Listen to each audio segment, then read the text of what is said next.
এদিকে ভারতের মিসাইল হামলার জবাবে কয়েক ঘন্টার মধ্যেই পাকিস্তানও গোলাবর্ষণ শুরু করে। এই পাল্টা হামলার মধ্যে পড়ে ভারত শাসিত কাশ্মীরের পুঞ্চ এলাকার এক পরিবার পালাতে গিয়ে ভয়াবহ অভিজ্ঞতার মুখোমুখি হয়। ৭২ বছর বয়সী এম সুধান বলেন, যখন গোলাগুলি শুরু হলো সবাই প্রাণ হাতে নিয়ে দৌড়াচ্ছিল। শিশুরা ভয়ে মা বাবার আঁচল আঁকড়ে ধরেছিল। আমরাও সিদ্ধান্ত নিয়ে পালাবো, কিন্তু রওনা হওয়ার মাত্র ৫ মিনিটের মাথায় একটি শেল এসে পড়ে গাড়ির খুব কাছে। ধারালো টুকরোগুলো ভেদ করে গাড়ির ভিতরে ঢুকে পড়ে। আমার নাতি ওখানেই মারা যায়। সবকিছু হারালাম আমরা, দুঃখ ছাড়া আর কিছুই বাকি নেই। আমি ভারত পাকিস্তানের দুটো যুদ্ধ দেখেছি, কিন্তু এমন তীব্র গোলাবর্ষণ কখনো দেখিনি। নিমরা আর সুধান দুজনেই সাধারণ মানুষ, কিন্তু তারা আটকে পড়েছিলেন ভারত পাকিস্তানের সাম্প্রতিক সময়ের সবচেয়ে ভয়াবহ সংঘর্ষে। দুই দেশই বেসামরিক মানুষদের লক্ষ্যবস্তু করার অভিযোগ অস্বীকার করেছে, কিন্তু বিবিসির প্রতিবেদকরা নিয়ন্ত্রণ রেখার দুপারেই বহু মানুষের সঙ্গে কথা বলে জেনেছেন এই সংঘর্ষে বহু পরিবারই হারিয়েছে তাদের প্রিয়জনকে। ভারতের দাবি অনুযায়ী অন্তত ১৬ জন মারা গেছেন, আর পাকিস্তান বলছে তাদের ৪০ জন বেসামরিক নাগরিক প্রাণ হারিয়েছেন, যদিও নির্ভুল সংখ্যা নিশ্চিত করা যায়নি। সুধান ক্ষোভের সঙ্গে বলেন, আগে থেকে তো কেউ সতর্ক করেনি যে বাড়িতে থাকতে হবে বা এলাকা ছাড়তে হবে। যদি জানানো হতো তাহলে আমরা অন্তত প্রস্তুতি নিতে পারতাম। বিশ্লেষকরা বলছেন, ভারত হয়তো আগে ভাগে কাউকে সতর্ক করেনি যাতে সামরিক অভিযানের পরিকল্পনা গোপন থাকে। তবে স্থানীয় কর্মকর্তারা এপ্রিলের পেহেলগাম হামলার পর থেকেই জনগণকে গ্রামের বাংকারগুলো পরিষ্কার রাখতে বলেছিলেন সতর্কতামূলক পদক্ষেপ হিসেবে। ভারতের প্রথম মিসাইল ছোড়ার পরই শুরু হয় ড্রোন হামলা। নিয়ন্ত্রণ রেখার ভারতীয় অংশ থেকে ধীরে ধীরে সরিয়ে নেওয়া হয় হাজার হাজার মানুষকে। ভারতের হামলার লক্ষ্য ছিল পাকিস্তানের ৩টি বিমান ঘাঁটি, তার মধ্যে একটি রাওয়ালপিন্ডি, যেখানে অবস্থিত পাকিস্তান সেনাবাহিনীর সদর দপ্তর। পাকিস্তানের একজন সামরিক কর্মকর্তা বলেন, সেদিন সীমারেখা অতিক্রম করা হয়েছিল। পাল্টা জবাবে পাকিস্তানও হামলা চালায় ভারতীয় সামরিক স্থাপনায়, আর একই সময় কূটনৈতিক স্তরে শুরু হয় তৎপরতা। পাকিস্তানের পররাষ্ট্র মন্ত্রণালয়ের একজন কর্মকর্তা বলেন, টানা বৈঠক, বিদেশি কূটনীতিকদের সঙ্গে যোগাযোগ, বিভিন্ন দেশের পররাষ্ট্রমন্ত্রীদের ফোন, আমরা মধ্যস্থতাকারীদের স্বাগত জানাই, যুক্তরাষ্ট্র, সৌদি আরব, ইরান, যেই হোক। ভারতের পররাষ্ট্রমন্ত্রী এস জয়শঙ্কর ওই সময় অন্তত ১৭ জন বৈশ্বিক নেতা ও কূটনীতিকদের সঙ্গে কথা বলেন। তাদের মধ্যে ছিলেন যুক্তরাজ্যের বিদেশ সচিব ডেভিড ল্যামি এবং রাশিয়ার মন্ত্রী সের্গেই ল্যাভরভ। টুইট বার্তায় জয়শঙ্কর জানান, সীমান্ত পারের উগ্রপন্থী হামলা ও পেহেলগামের হামলার মূল পরিকল্পনাকারীদের নিয়ে ভারত জোর আলোচনা চালিয়েছে। শেষ পর্যন্ত শনিবার বিকেলে আসে কূটনৈতিক সাফল্য। মার্কিন প্রেসিডেন্ট ডোনাল্ড ট্রাম্প সামাজিক মাধ্যমে ঘোষণা দেন, দুই দেশ যুদ্ধবিরতিতে সম্মত হয়েছে। বিশ্লেষকদের মতে যুক্তরাষ্ট্র, যুক্তরাজ্য, সৌদি আরব সহ আঞ্চলিক শক্তিগুলোর মধ্যস্থতা না হলে পরিস্থিতি আরও ভয়াবহ হতে পারত। ভারতের এক কর্মকর্তা বলেন, আমরা পাকিস্তানের ভেতরে কৌশলগত স্থাপনায় আঘাত এনেছি। এটা দেখে যুক্তরাষ্ট্র উদ্বিগ্ন হয়েছিল। ছবির মতো সুন্দর কাশ্মীর নিয়ে পর্যটনের যে মহাপ্রচার চালাচ্ছিল ভারত সরকার, পেহেলগামের এই হামলা সেই পরিকল্পনায় বড় আঘাত এনেছে। সরকারি সূত্র বলছে, আমরা হয়তো পর্যটকদের আগ্রহ দেখে খুব বেশি আশাবাদী হয়ে গিয়েছিলাম। ভেবেছিলাম ঝুঁকিপূর্ণ অধ্যায় পেরিয়ে এসেছি, কিন্তু আমরা ভুল করেছিলাম। এই ৪ দিনের রক্তাক্ত সংঘাত আবারও দেখিয়ে দিল ভারত ও পাকিস্তানের মধ্যে শান্তি কতটা নড়বড়ে আর সীমান্তের জীবন কতটা অনিরাপদ।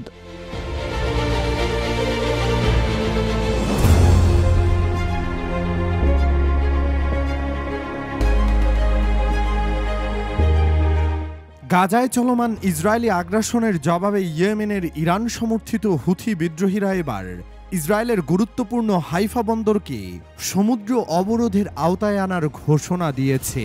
সোমবার হুথিদের সামরিক মুখপাত্র ব্রিগেডিয়ার জেনারেল ইয়াহিয়া সারি এক টেলিভিশন ভাষণে এই ঘোষণা দেন।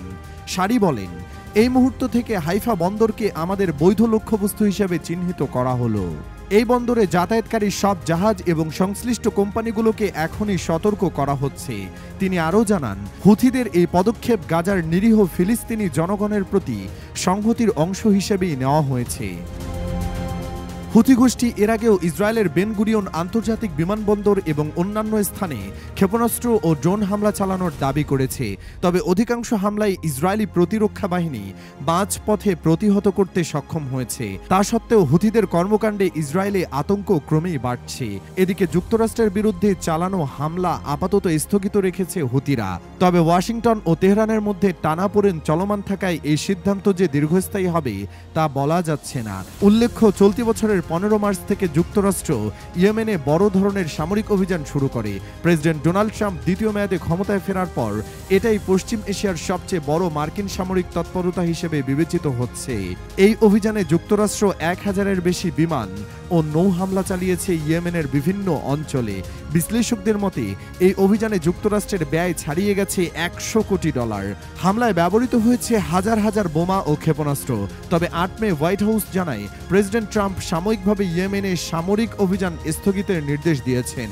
এই পরিস্থিতিতে হুথিদের হাইফা বন্দরকে টার্গেট করার ঘোষণা ইসরায়েল, যুক্তরাষ্ট্র এবং সামরিকভাবে মধ্যপ্রাচ্য সংকটকে আরও জটিল করে তুলতে পারে বলে মনে করছেন আন্তর্জাতিক বিশ্লেষকরা।